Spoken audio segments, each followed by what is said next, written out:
will be known as the Haven on Lincoln, which is a bridge housing pilot that is getting established in partnership with the Department of Housing, the Chicago Department of Public Health, Volunteers of America, Illinois, Gensler, and Site Landscape Design. So some of you all know about, I think over a year now, we engaged in conversations with the Department of Housing and Department of Public Health to create what is called bridge housing. We looked at the Diplomat Motel, which had 47 units, and saw that there was an opportunity to upgrade the place and to provide what's called bridge housing. This would be a non-congregate shelter, so that is a shelter where each person gets their own unit, as well as the dignity of having support systems in place to help those who need it. Many of us know, if you look at our streets in Chicago, if you look at the parks, if you look at our viaducts, we have a number of unhoused folks who don't have the services that they need to stabilize and find a path forward to find permanent housing. So in the conversations with the different partners, we were able to identify the Diplomat Motel. And so today we'll give some updates on how that is all looking, as well as go through a number of things. If we can go to the next slide.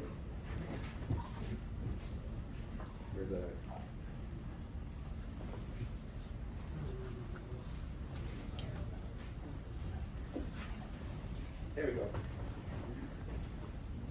Okay, so we're going to provide an update on the Haven on Lincoln, the bridge housing project, by introducing the program operator. That's Volunteers of America, Illinois. Providing more information about the site operation, the public safety plan and design process, and receiving community feedback ahead of the special use permit hearing at the Zoning Board of Appeals. So I will now introduce Dr. Waugh, who will be able to talk through some of the process here. I would ask for some ground rules. If those of you who have questions, I'd ask that you allow the presenters to present the whole presentation and ask questions at the end. If you have questions or would like to ask questions, please raise your hand. We'll get you an index card to write your questions and submit them. And once the presentation is over, we'll get to the questions. Should we run out of time, we can also collect questions at 40thward.org/contact, so we can get answers for you all as well and have an FAQ sheet to provide information. Thank you all so much. Dr. Waugh.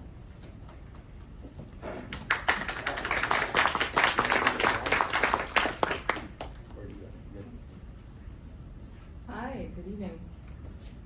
My pleasure to be here this evening and to see all of your wonderful faces and your interest in what I think is a very important project. My name is Jenny Waugh. I joined the Behavioral Health Bureau at Chicago Department of Public Health just this past December, so I've only been on board for about a month. But this was one of the projects that made me really excited to begin my job. And it's my pleasure to tell you a little bit about the background of what we're now calling the Haven on Lincoln. So the immediate predecessor that inspired the conceptualization of this project is Hotel 166, which was a pandemic era innovation, and a lot of good things and bad things, mostly bad things, happened during the pandemic, but those good things we want to remember and carry forth the lessons of, and I believe Hotel 166 is definitely one of those things. It was a project that we launched in collaboration with our partners, Longdale Christian Health Center, as well as Department of Family and Support Services, in identifying people among 16 shelters in Chicago who were at high risk of developing death and disease from COVID-19, and instead of allowing them to come what may in the shelters, the city leased this swanky hotel on the Magnificent Mile called Hotel 166, and found 259 individuals who were eligible across 16 shelters to be enrolled in a 5-month program with on-site primary care services, behavioral health services, wraparound case management services. Around 50%, over 50% of the individuals enrolled had a mental health condition, about a third had a substance use condition, 60% exited to permanent housing or residential treatment program, 28% living with a mental health condition were newly initiated on medications. 62% reported that their mental health improved or stabilized, and there are a number of other indicators, healthcare indicators, blood pressure, hemoglobin A1C, which is an index of diabetes control, which had seen significant improvement, and all these results were published in the Journal of the American Medical Association back in 2021. So I won't bore you anymore with this result, but this was the immediate predecessor for demonstrating that this concept of a non-congregate style shelter, which this project is and isn't,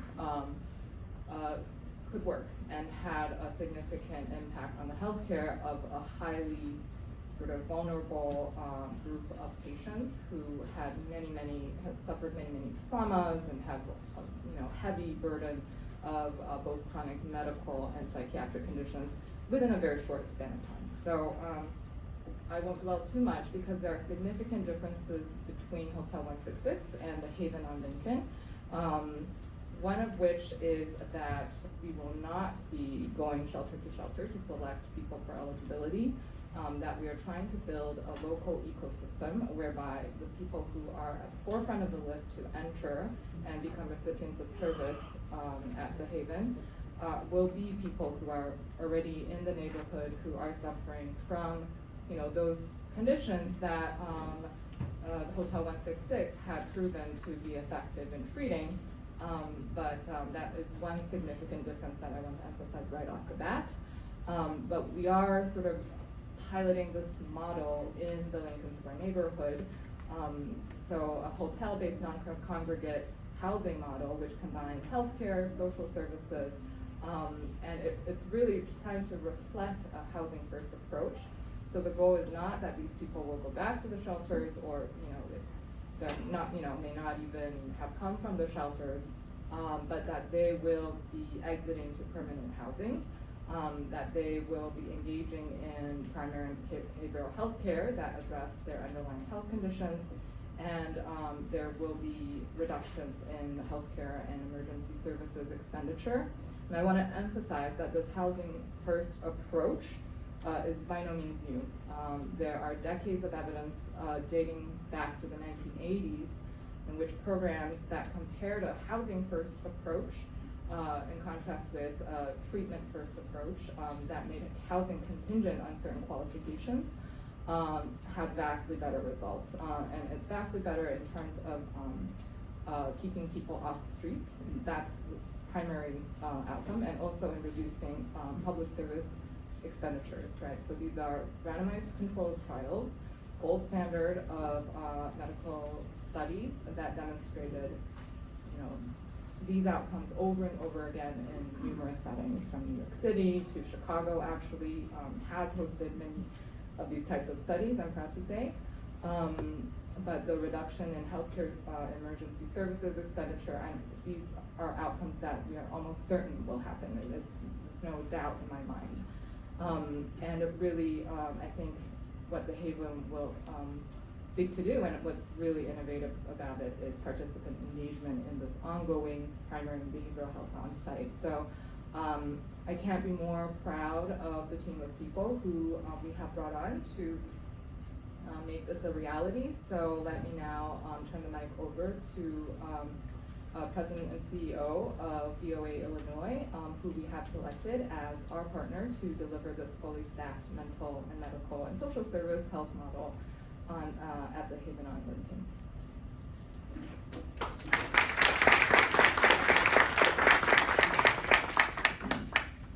Thank you so much. Good evening, everyone. So nice to see you. It is still such a treat to see people in person and not in these little boxes on a screen where I can only see the first 20 of you. I get to see all of you all at once. What's the magic button? Okay. So thank you so much for coming out tonight to hear about, as Dr. Ross said, what is really, I think, going to be an incredibly innovative and exciting project, not just for this community, but I think for the city as a whole. Again, my name is Nancy Hughes Moyer, and I have the great privilege of serving as the president and CEO for VOA Illinois. And I want to spend a couple minutes telling you about what we do. But I think it's probably equally, if not more important, to tell you why we do what we do. And I have had the opportunity to lead this organization for over 15 years, and I have always been in human services. For me, it's really a calling and a vocation, and I am by trade and by degree, I'm a social worker. I spend a lot of time talking about parking spaces and green roofs and all kinds of other things, but I'm actually a social worker. And there's a really important reason why I chose that as my vocation. I sort of grew up in a time where we were just starting to, get 24-hour news coverage of things that were happening down the street, across the country, or around the world. And as a kid, I was really absorbing all of that information, and I was very distressed when I saw all the pain and suffering that went on in the world. I was really an anxious kid about why so much always seems to be going wrong, why bad things happen to so many people that don't deserve it. And I realized pretty early, probably by the time I was a teenager, that the only way that I could make some sense out of how unpredictable and unfair the world often was if I could find a way to do something every day to make it a little better. That was the only way I could begin to get sort of a hold of how kind of scary the world seemed at times, and to feel like I could make some sense of it, was if I used myself, my time, to try and make things a little bit better. And so that's why I became a social worker, and that's why I went into human services. But believing that, right, to spend our time trying to make what's broken a little bit better is not just some idealistic distraction. It is actually a really critical risk mitigation strategy. Because the more we do to make things better, the more we are creating the conditions to get better outcomes and less bad outcomes. Can we control everything? Can we guarantee perfect outcomes? Absolutely not. But the more we concretely and strategically do to create the conditions for better outcomes for everyone, the more we can make the world better for those the least among us, and the more we actually create a safer and better world for all of us. And that was really why I went into human services. And that's also what we do at VOA. We take this idealized vision of trying to create a better, kinder world and translate that into very strategic interventions that make this world better, kinder, safer, especially for the people that are most vulnerable.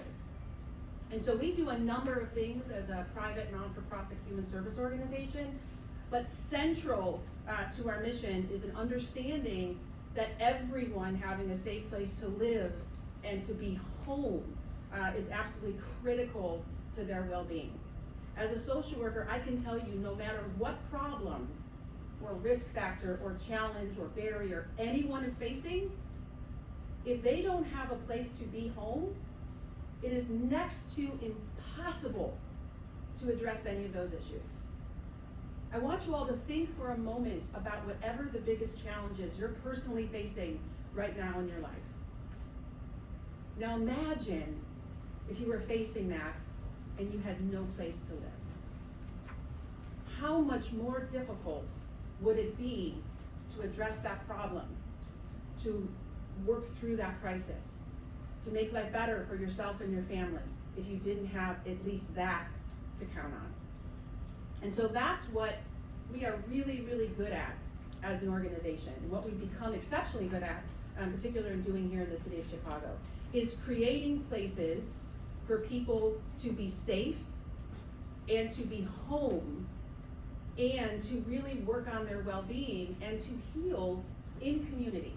So one of the things that we recognize is that when we talk about people being unhoused, we don't solve the problem just by putting them behind a door. There's a whole lot more that we often need to do. And one of the things that we really recognize that we need to do is that as human beings, we heal best in community. And so it's not just about creating a physical, safe place for people to live, although that's part of it. But how do we do that and also provide them a real place of supportive community in which they can really begin to heal. And so that's all of what we're bringing to this particular project. This population, this structure is not new to us. This is what we're doing throughout Chicago and in several places throughout the state of Illinois. And as you can see, our mission is really about ensuring that all people have a place to call home and have the support, not that they just need to survive, but to actually thrive, to be profoundly better after having gone through our services, that they can actually go out there and not only be better themselves, but actually try and help and pay it forward and be so successful that they can help bring some of that to other people. And we really believe, and this is so important when we're at a community meeting, that healthy, successful, supported individuals make stronger, safer communities. So everything we do to support an individual in this community is making this community better and safer for everyone else in this community. It is probably worth mentioning that we have been around since 1896. Not me personally. I came along a little bit later, but our mission to really reach in and help the most vulnerable people in our communities has been such an enduring mission that we've been able to sustain it for well over 100 years. And I'm just proud to be able to sort of be at this place in the organization's legacy and to propel it forward even more and to make this community a part of what we're hoping to do for 100 more years. Okay, so, but I want to give you guys some very concrete examples of the kinds of things that we do. And so here's just a couple of images of a few of our projects in the city of Chicago that bears some resemblance to the population that we're going to be serving at the Haven on Lincoln. Hope Manor 1 is over in Humboldt Park, and that serves up to 80 individuals at any one time. And we have Hope Manor 2 over on the south side of Chicago, which is a full campus-style development that actually has 6 flats and townhomes and 1-bedrooms and studios, all with a very vibrant service center to meet all the needs of the residents, and a park and a green space in the center. So it really is a community, and we really designed that to be a campus so that it really, really supported families and created that profound sense of community. And what I do want you to notice is that if any of you got a brochure and looked at one of those places, you might go, I might want to live there. That's our goal, right? That no matter who looks at it, they go, oh, I would like to live there. Because everybody deserves to have a place that is nice enough that anybody would like to live there. And that's what we really try hard to do, is that the residents are proud to live there, and the community is happy to have us there. We work really, really hard to be good neighbors so that people want us back.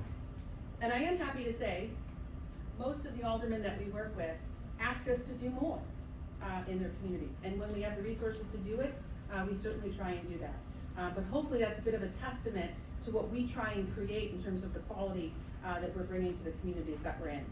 Hope Hall, we just wanted to call this out because this is almost identical to the project that we'll be doing at the Haven on Lincoln. This is serving individuals with very complex needs, usually with a combination of a mental health diagnosis, an addiction issue, and obviously those who are imminently homeless. And as you can see on there, we have really, really strong outcomes with that particular program. But I'll be honest, there's not a marked difference between the population that we'll be serving at the Haven on Lincoln and the population, at least a portion of the population that we're serving in many of our other developments. But I don't want you to just take my word for it. We wanted you to hear a little bit from the people we serve, who I can tell you, based on the profile of who we're targeting for this particular project, are very similar to the people that we expect to serve at the Haven on Lincoln. And so we thought it would be helpful for you to hear from them. Is this? Might not work. Well, that would be a problem. We'll ensure that this is posted to the Alderman's website. Apologies, that's a tech issue on my end. Okay. Well, we're gonna make much better time than I thought, because I could not do their testimonials justice. So I would encourage you if you have the time, to really hear from them, because to go to the video on the website, either ours or the alderman's, because their testimonials are really a testimony to the power of their own ability to face adversity and to emerge from it much better and much stronger. But it really does speak to the power of what we can do when we reach in to lift people up during their most difficult times. Because that's what Hope Me Inner One does, and that's what the Haven and Lincoln is proposing to do.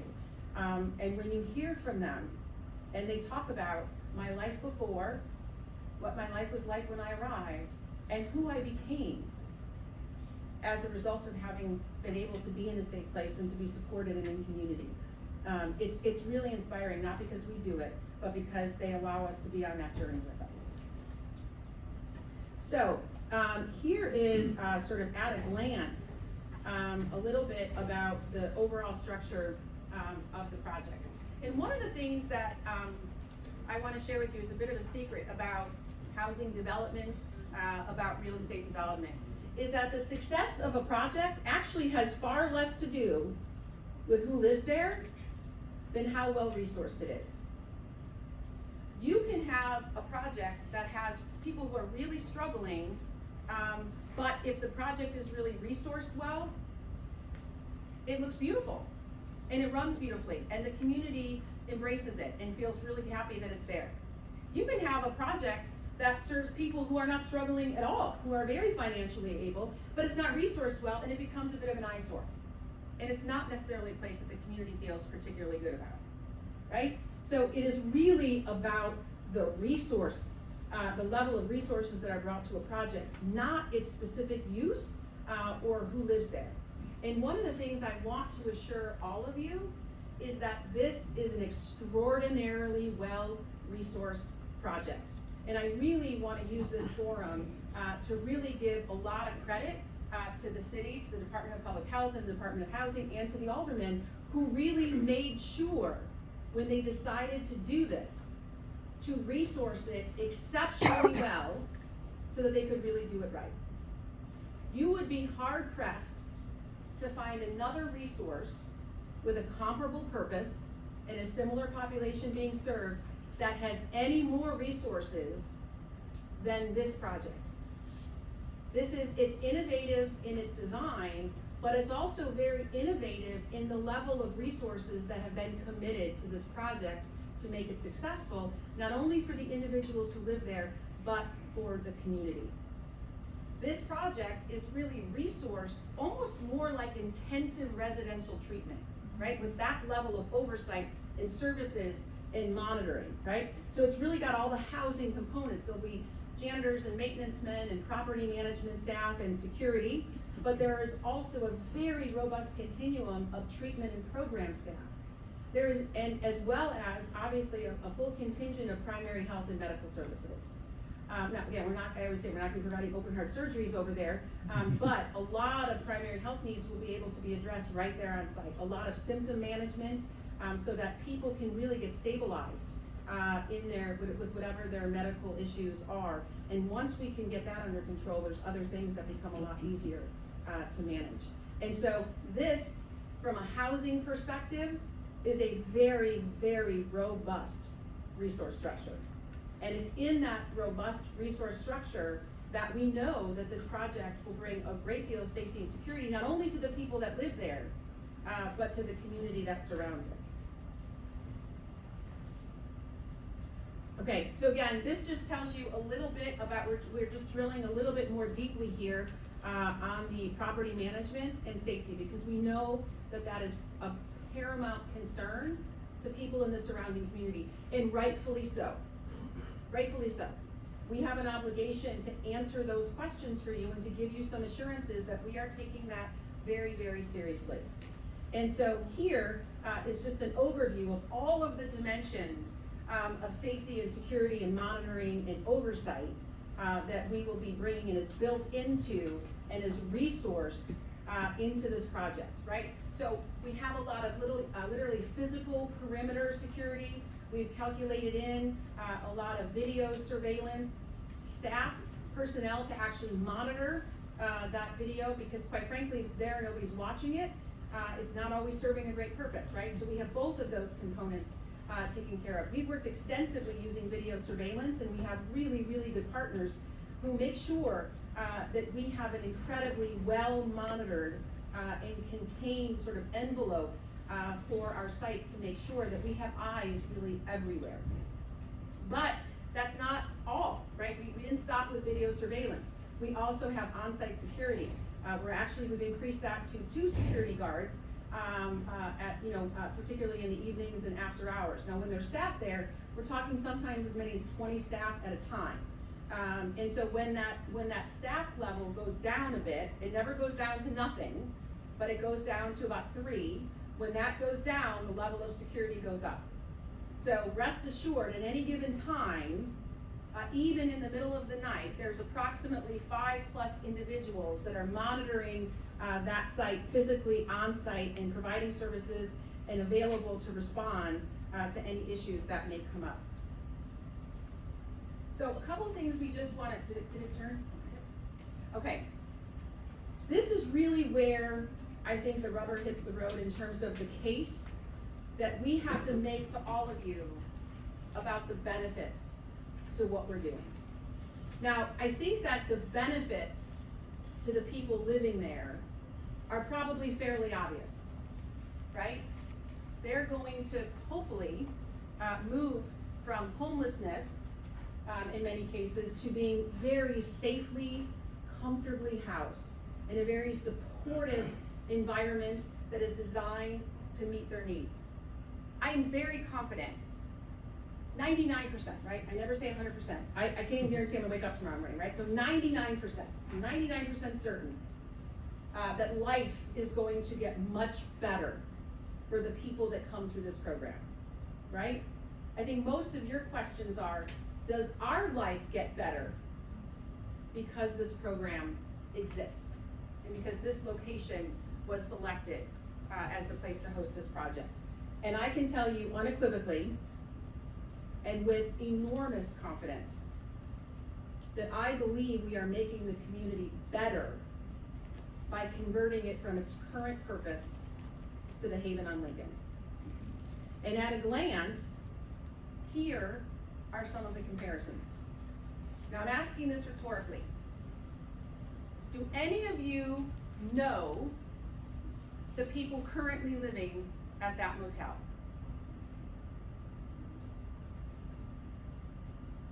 We will know intimately and thoroughly every person who's going to live at the Haven on Lincoln. Every single person, before they walk in the door, we will have a substantial amount of information on them. Think about it for yourselves. If you've ever stayed in a hotel, if you've ever stayed in a motel, other than your credit card, how much information have they really asked you about you? How much do they really know about you and what risk you may pose to the community or to the person in the room next door? That's a risk we don't even think about.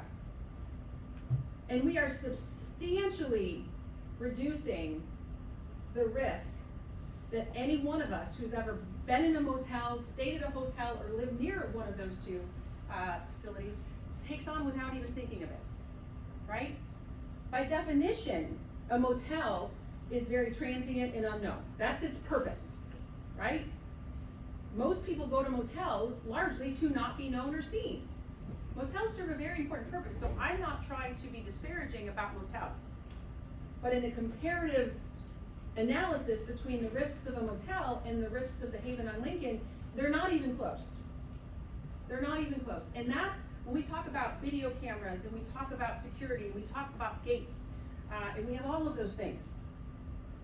The single biggest factor is that every single person who lives there will be intimately known, and specific plans will be developed to address whatever the risks are associated with their particular challenges or barriers.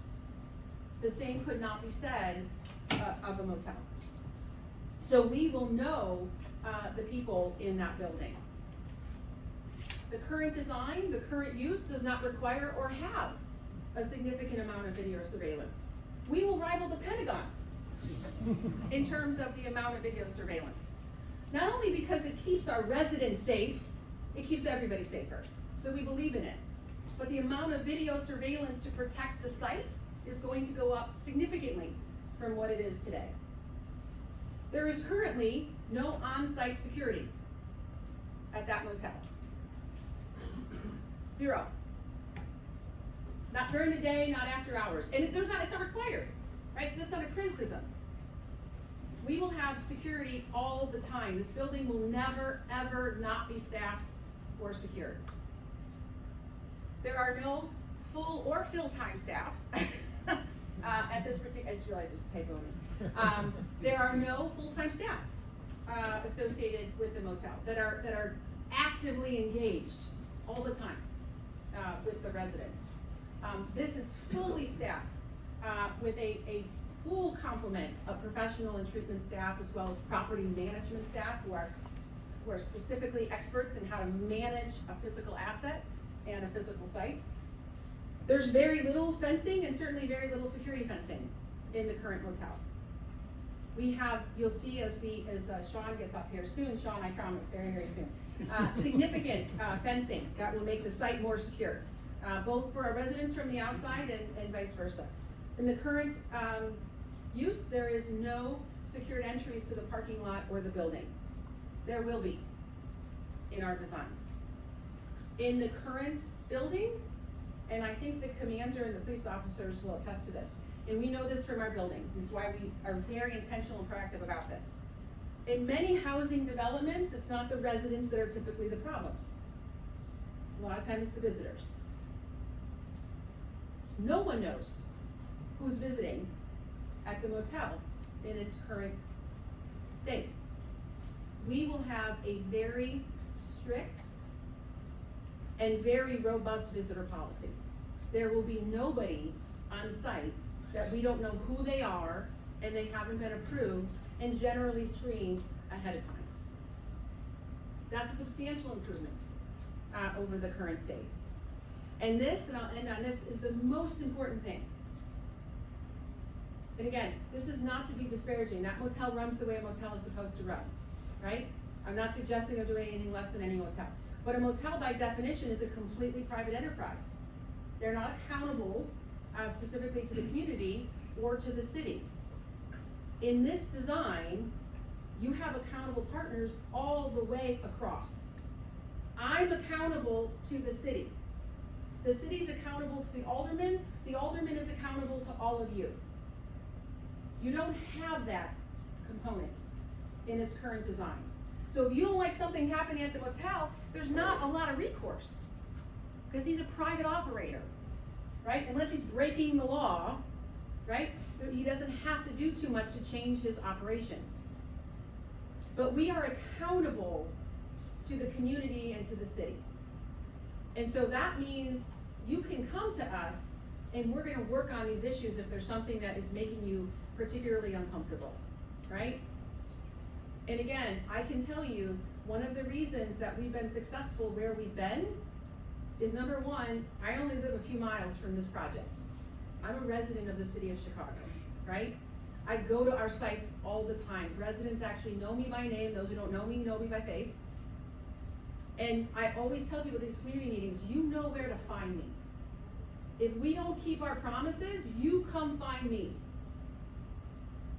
Our main office is right on Polk Street, right kind of in the South Loop area.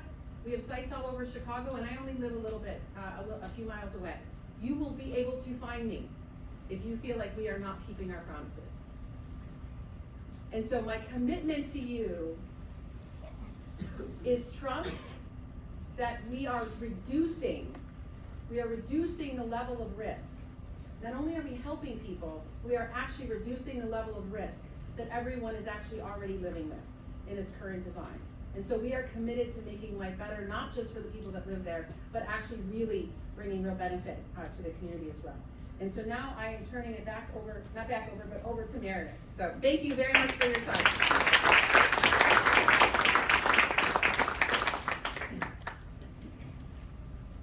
Thank you, everybody. I will keep my section very brief. I'm Meredith Muir with the Department of Housing. We've been working in partnership with CDPH on this program over the course of the past year. I was here when we met with you all in May of last year. I'm pleased to be able to introduce the partner that DOH has worked to procure, who's helping with the design of the site. As you already know, the space that we're looking at for this project is the current Diplomat Motel in the 40th Ward, with current 46 rooms.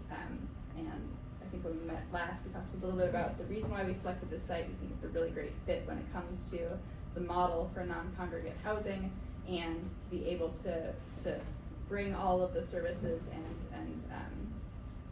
things needed by residents for this program in the space. But I don't need to talk about that. I'm happy to pass things over to the design partner that we are working with, which is Gensler. They are going to be going through and are already working with us through a redesign process of the property, using a trauma-informed lens for the design of the space, and working in alignment with some of the Lincoln Avenue commercial corridor guidelines that were established by DPD. The property will be updated, will be rehabbed as needed to get it up to a state of good repair. And I will pass things over now to Sean to talk more about the design plans for the space. Thank you.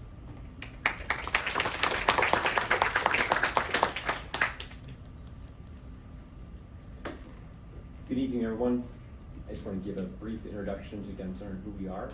And we're going to also pivot over to Site Design Group and our landscape architects. We're a firm of around 275 local professionals here. We're a larger corporate firm. We have over 55 offices across the entire world. We opened our Chicago office back in 1997. We're a multidisciplinary firm. We have architects, interior designers, digital experience designers, urban planners, and economists. We like to design everything from a lampshade all the way up to the redesign of the old post office, which some of you might be familiar with. So we're really thrilled to be actively working on the design for the Haven on Lincoln. Community engagement is really part of our DNA. We really believe it's critical to the design process, so I'm really thrilled to be here this evening with all of you. It's great to see folks show up and be committed to how buildings appear and how buildings function in their communities. We like to believe that we design projects that enhance the community quality of life and contribute positively to the urban fabric. Some of you might have had the opportunity to see some of the schematic design renderings in the back, as well as the rendering of the site plan. We really love to hear your feedback about both the visual appearance and also the functionality of the building as it sits in the urban fabric. I'm going to switch over to Rob, who will talk a little about site design, and then we'll look at some visuals. All right, good evening, everyone. My name is Rob Ruin. I'm a principal at Site Design Group. I just want to say I'm thrilled to be here tonight to talk to you about this really exciting project. So Site Design Group, we've been in business since 1990. Our founding principal, Ernie Wong, has been doing creative urban landscapes throughout the city of Chicago ever since. And we just want to throw a few on here to highlight that some of you may have seen in and around the neighborhood, but everything from small community gardens down by Columbia College, to the Dorchester Art and Housing Collaborative on the south side, or Englewood Break Room, or one of our award-winning ones here on the larger photo, the Burnham at Woodlawn Park, which is a project for the preservation of affordable housing, which provides some really amazing outdoor gathering spaces and amenities for the seniors that live in that facility. But we're here to talk tonight about the Haven. And so one of the things that we want to talk about first was the overall site plan. And so if you look in the bottom right of this image on the screen right now, you'll see the overall site plan. And really, you think when you walk up to the space, you're like, where's this going to be a landscape, right? There's parking lots and a motel. What are we talking about? But there is so much opportunity, and that's actually why I get to go first instead of Sean over here to talk about the project.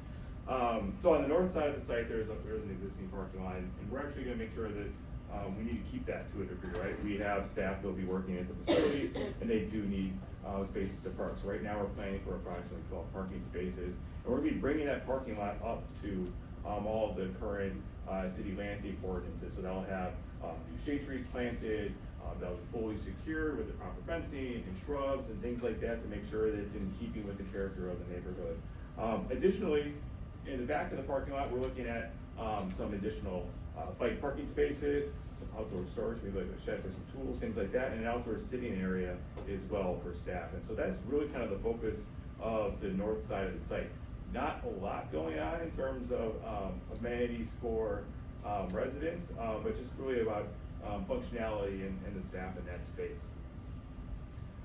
The fun stuff is really, and exciting things for us is really happening on the south side of the site. So this is the south parking lot. So because of the program of the building, this is a great opportunity to actually turn this into an outdoor amenity space for the folks that are staying at the Haven. And so I'll walk you through a few things here on the site plan. Maybe I'll do it in kind of chronological order here. It's probably the easiest way to do it. Well, you see the center of the space, there's some blue tables and chairs at number one. So it's really just an outdoor seating area. We want to provide opportunity for residents to be able to get outside, get that fresh air, and congregate outside. Additionally, if you look just north of that, which is at the number 3, we have an open lawn space. And this is a space that can be very flexible, so there'd be like an outdoor meeting or things like that that could happen within that space. Additionally, we want to provide opportunities for other programs that help to support what's going on with all the programs for the residents. And so at number 2 right there on the left and the right, we're looking at some raised accessible garden beds, things like that, so you could potentially have some outdoor therapeutic garden spaces or some vegetable gardens within there. As we work our way down to the bottom left at number 5, one of the things that's so striking about the space in its current configuration is the outdoor mural along Lincoln Avenue. So one of the things we are looking at is providing some sort of public art opportunity at number 5. I think that'd be a really great location and provide a little bit more screening for the residents within the space as well. 6 along the south side, overall planting buffer, so looking at providing some additional landscaping within there, within the space to help it feel a little bit more enclosed. And then the site all around the outside will be secured with a 6-foot high fence, which you'll see in some upcoming renderings. There are a couple of gates. Those aren't meant to be gates for people to be coming and going. Those are egress gates. So if there was a fire or if people needed to get out, they would be able to exit out those gates, but not enter through those gates. So what does it all look like? We have a few renderings here that I just want to walk through. Actually, I think I'll do this one, and Sean's with the next couple.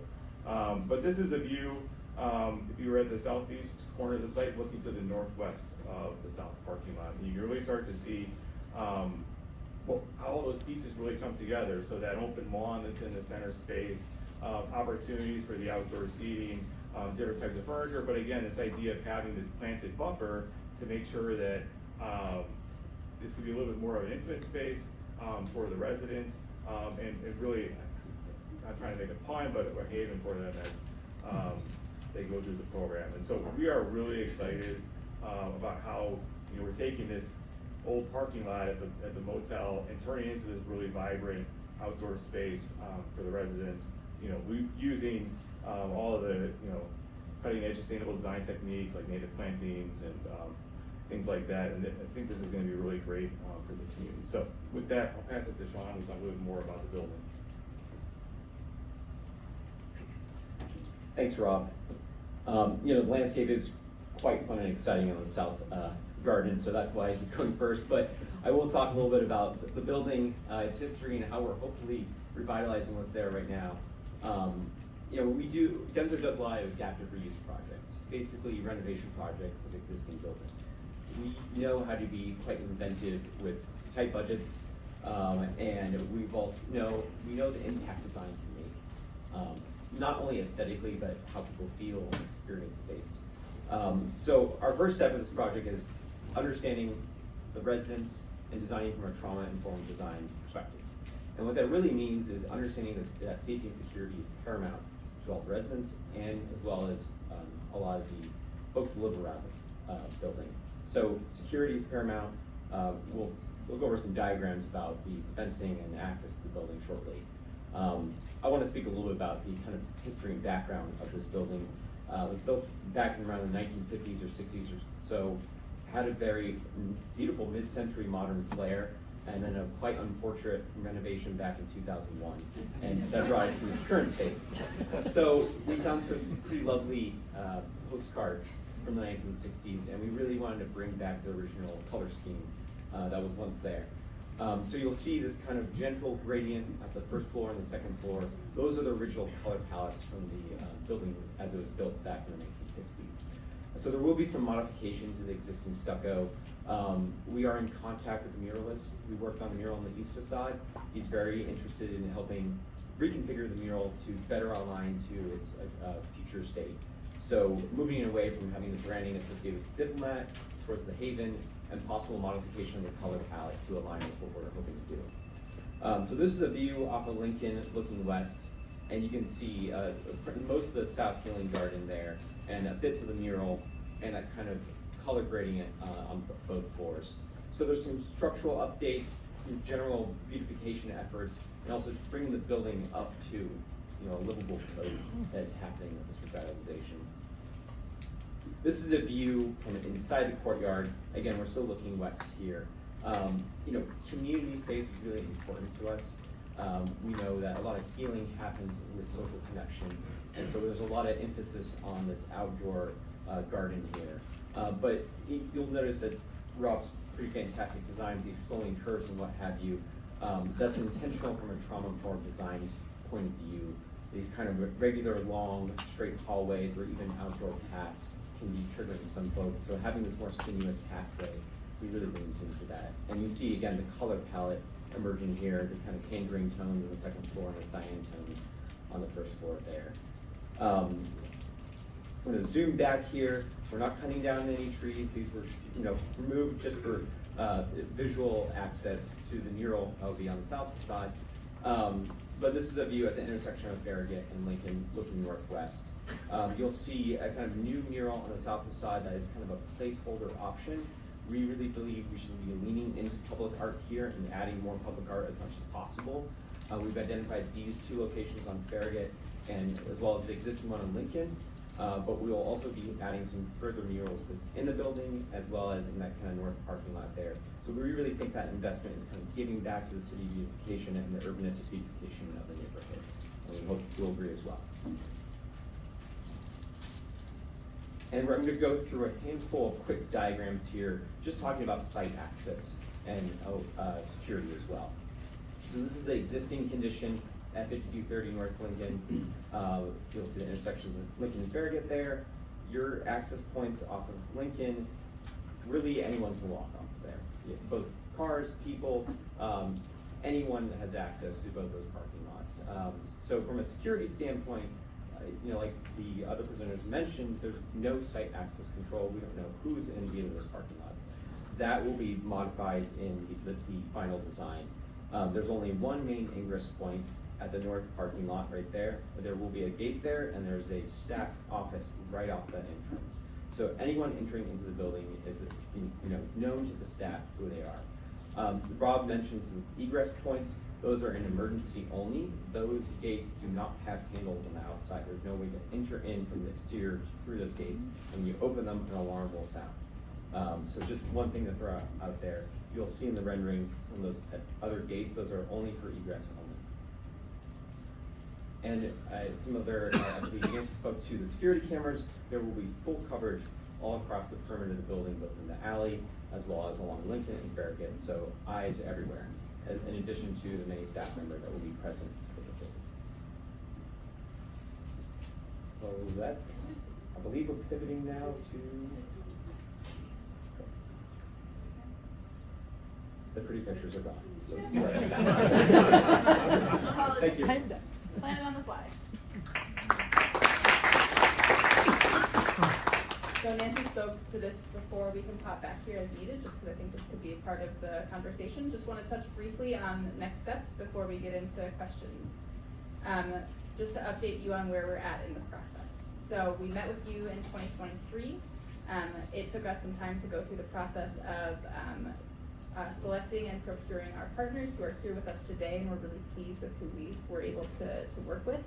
But now we're here at the beginning of 2024 and want to lay out the path forward. And so we're meeting with you today. We've been, since the end of last year, working in process on this design. That's how we were able to bring you some beautiful images today and some really concrete plans. And from that, we plan to go before the Zoning Board of Appeals for a special use for the site. That's the zoning process that's required through the city for the site to then be able to be acquired. So the aim is that that then follows in the upcoming few months that the site is acquired by the city. We'll continue to keep you as the community in the loop. And so we hope to be able to have in Q2 of this year another update and potentially a groundbreaking at the site once the renovation begins. The construction will take place over the course of the third quarter, likely extending into part of the fourth quarter, depending on sort of scale and scope at the end of the day. And we aim to have the program implementing by the end of this year, so in Q4 of this year. And we would love to, again, have you back out with another update and an anticipated ribbon cutting before the year is out. Again, these are expected plans. With the rehab, there are things that come up that could cause delays, but we are really hopeful that this is sort of the planned scope and arc that you're gonna see from the city and from our partners over the course of this year. So with that, I think we can turn it back unless Nancy, you wanted to talk any more through the. No, I think we're just gonna leave it on that one in case there's any. Yeah, sure. So we're gonna turn it to questions. I will leave this slide up just so folks can reference back to it. But I'm gonna turn it back over to the Alderman's office team to facilitate Q&A. Hi everyone, I'm Allison Murphy. I'm the Director of Development and Communications. We are going to be doing a Q&A. I thank all of you who gave us such great and very substantive questions. I'm going to go ahead and read these off, and then I'm going to give y'all a microphone so you can kind of pass it to whoever makes the most sense. So let me do that real quick. Is it still on? We good? All right.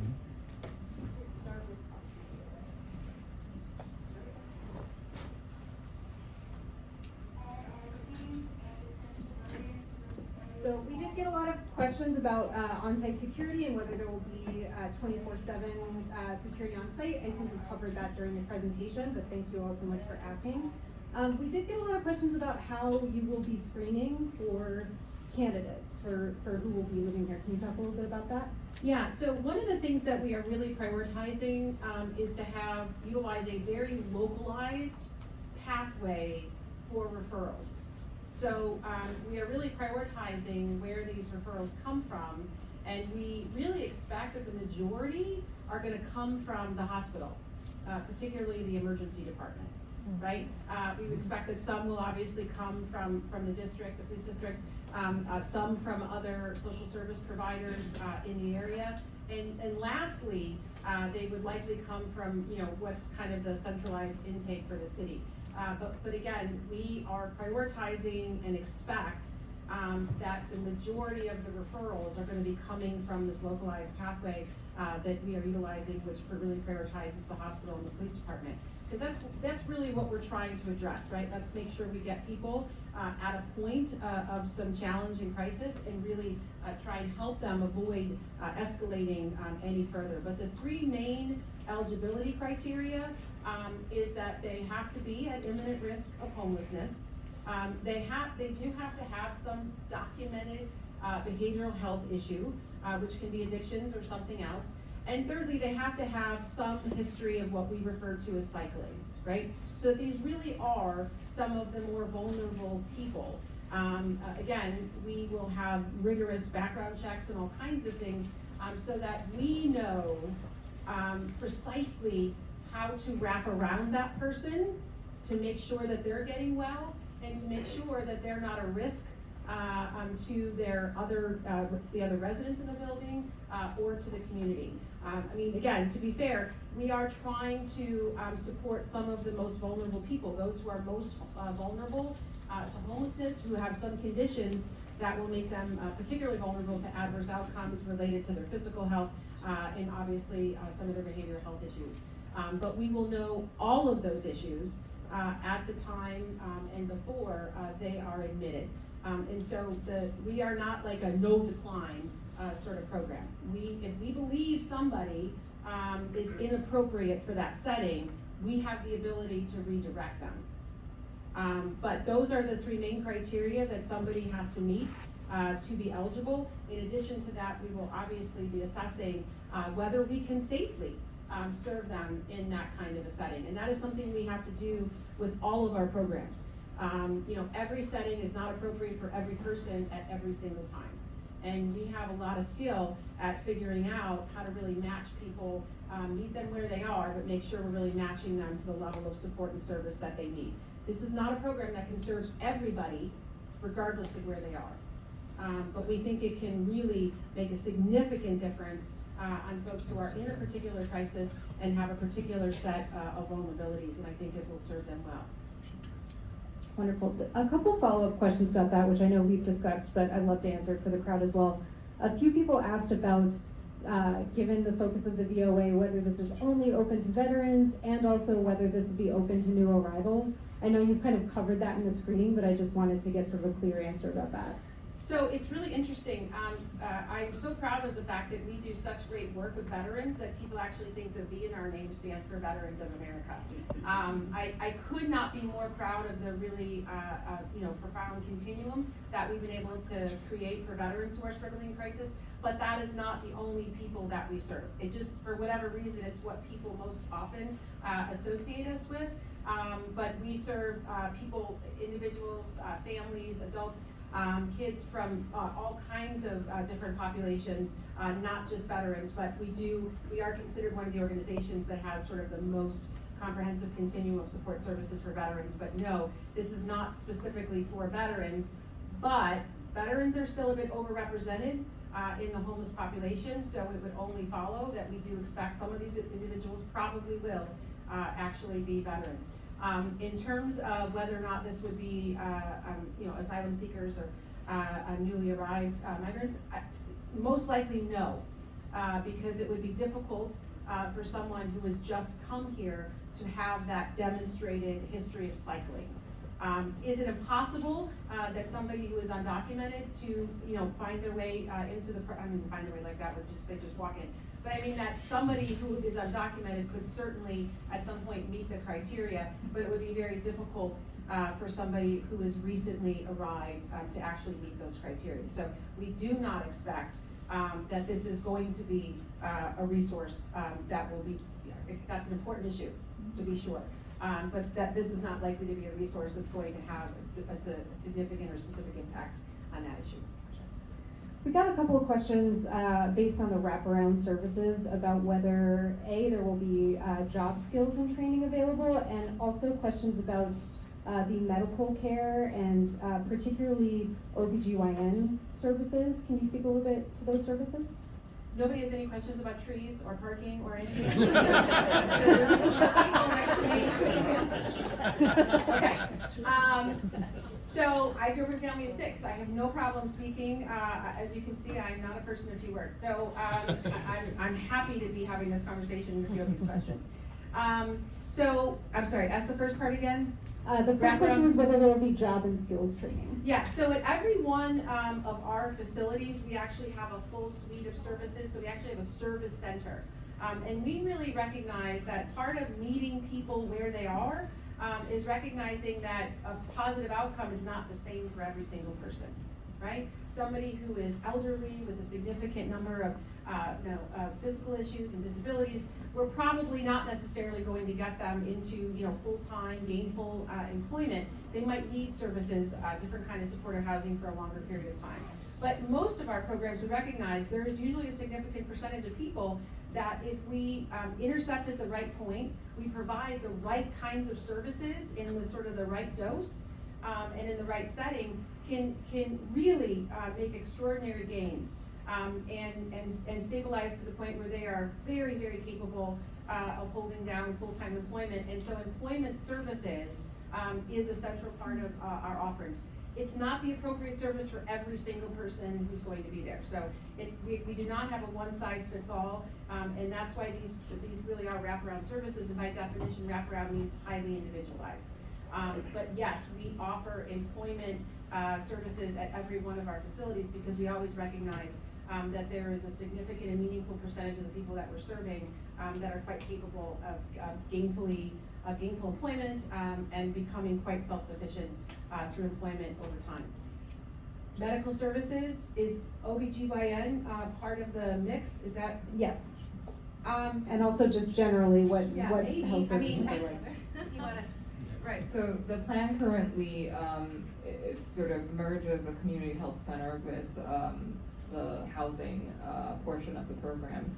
So we expect to have, on-site, full-time primary care physician, and that certainly includes services such as family planning, women's health. It's not going to likely be full suite OBGYN. But everything that kind of falls under the umbrella of primary care can certainly be expected to be provided on site. And in addition, we will have about a quarter of a full-time psychiatrist position on site, as well as a roster of highly trained therapists and peer support specialists that Nancy can probably speak to a little bit better. But so it will be a very robust, both psychological, psychiatric, and primary medical care provided on site. We got a lot of questions about funding, where it's coming from, how it's going to be funded long term. This may be a question. Who would like to speak on the funding for this project? Well, so I can start. So the primary source of funding for now, especially, is the American Rescue Plan. So this is all sort of rolling over from the Biden administration, putting out billions of dollars of support money for local government to better respond and build infrastructure for post-pandemic recovery. So that's where the bulk of the funding is coming from. As for long-term sustainability, I believe providing medical care on site is an important part of it. I mean, this kind of gets into a bigger conversation about how these types of programs are able to be sustainable long-term, and there are provisions now increasingly through Medicaid to fund these programs and make them sort of self-sufficient through the medical services provided. And that's all on the sort of ongoing operating side. When it comes to the site acquisition and rehab, this is funding, again, from the Chicago Recovery Plan, which is a combination of American Rescue Plan funds and city bond funds that were leveraged together, and that funding was sort of set for this program in 2021 and is planned to be spent through what we talked about today. So I want to get a little bit more into questions about security, because we got a lot of those. So we have a few questions about what happens if there is an incident with the residents, and specifically how we work with CPD. I want to also mention 20th District Commander Byer is in the room, so thank you so much.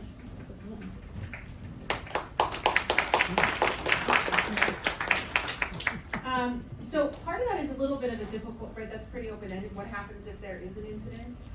It really depends on the incident. Again, we are running a number of these facilities. The biggest distinction between this project and what we're doing in many other places is the addition of a well-funded primary health component on site. But beyond that, everything else is very similar to the kinds of individuals that we're serving and in the kinds of settings we have.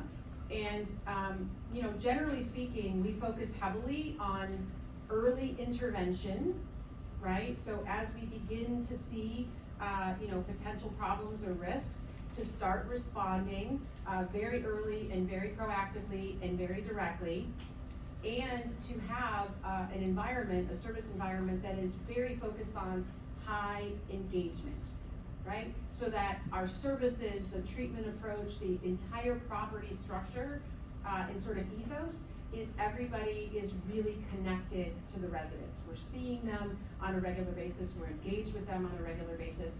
And so, it will be exceedingly rare for something to happen that would actually require us calling CPD. As it relates to the residents, right? Now, I mean, there are obviously other things that could happen. Somebody could attempt to, break into the building or something, and obviously, those are situations where we don't hesitate to call CPD. But like all of our other facilities, we have a strong partnership with the district. We utilize the CAPS officers, we host beat meetings, we do all kinds of things so that we have a really, really strong and fluid partnership with the local police. And we don't expect that to be any different here. But our focus, to be fair, is on preventing problems. and doing everything we can to make sure nothing escalates to the point where we have to engage the police as it relates to some kind of remediation with the people that we're serving. But if that happens, to keep everybody safe, we won't hesitate to do that. But our goal is to do everything else first to make sure that, again, we're keeping everybody safe, we're responding appropriately, and when all of that fails, we would not hesitate to reach out to the police department. Wonderful, thank you. I want to just make a quick note of the fact that we are a little bit over time. We've just been told by our wonderful host at Swedish Hospital, which I would love everybody to just give a quick hand because they're so good. We've been told that the front doors lock at 7:30, so we're going to get you out of here by 7:30. Of course, if you have to leave beforehand, that's fine, but I will make sure we're going to wrap up questions by like 7:15 just to give everybody a chance to get out of here. Nancy, while I have you, we did get a few questions about the VOA lawsuit in California, and I was wondering if you could just address that for everybody in the room. Yeah, I think the easiest way to address that is it's a completely separate organization, right? I mean, it would almost be like if you belong to a trade organization or to some club, you happen to belong to the same club, but you're not, that's not you, you're not them, etc. We have no legal connection whatsoever to that organization. They have their own separate board, their own separate 501c3, their own board of directors, their own CEO. There's absolutely zero connection between our organization and the VOA in San Diego. Obviously some very unfortunate things happen there. I wouldn't, support or condone, but those have absolutely nothing to do with our organization any more than if it happened to be any other nonprofit.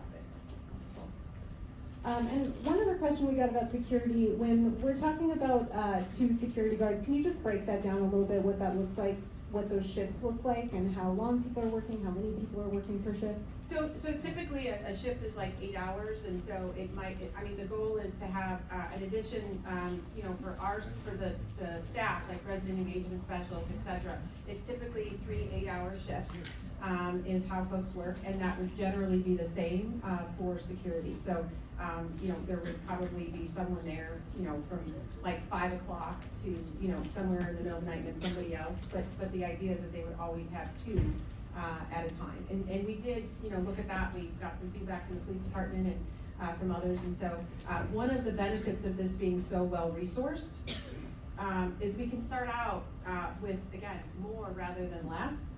And as we have more lived experience, we can determine, is this more than we need, and should we invest this in another kind of staffing structure?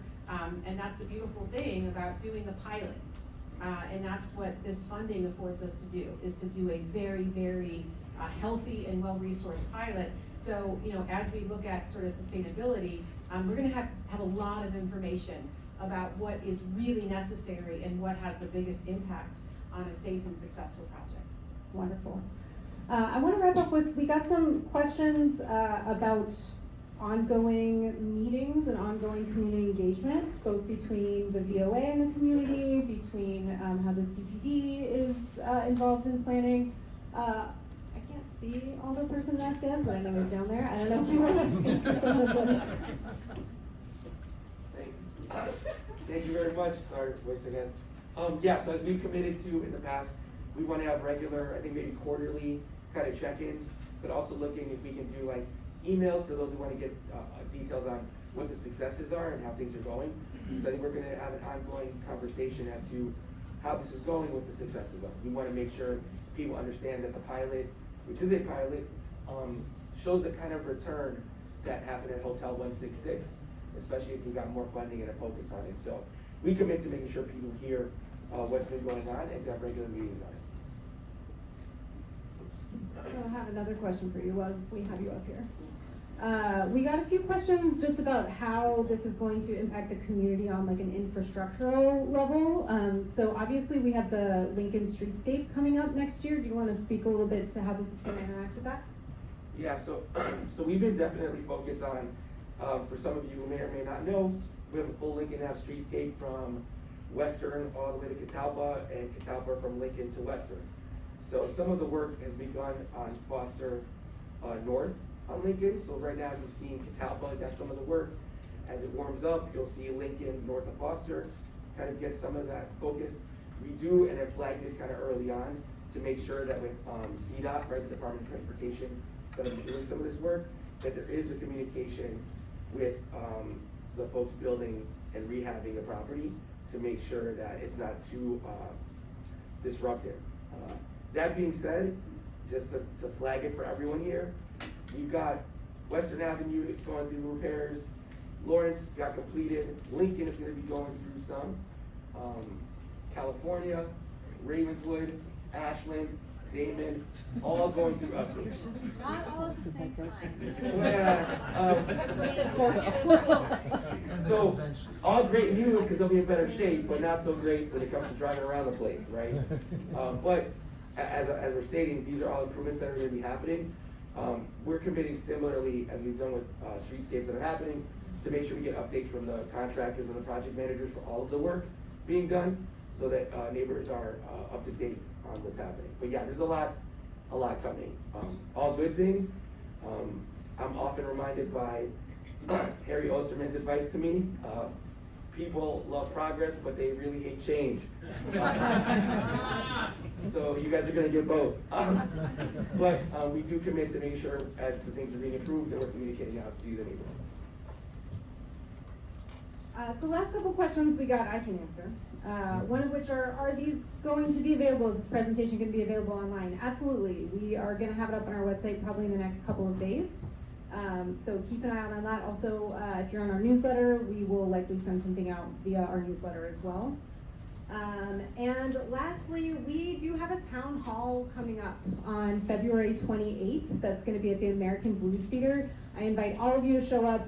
One of the main things we're going to be talking about is the amount of construction and development that's going to be going on in our ward next year. All of which is exciting, but is going to require some coordination and some patience on everybody's part. So we invite you all to please show up, please join that. We also have a contact form where if we weren't able to get to your question tonight, or if something popped up while we were answering other questions, you can go to 40thward.org/contact and submit a request form, and we'd be happy to get back to you with an answer to those questions. So I'm going to put that up on screen.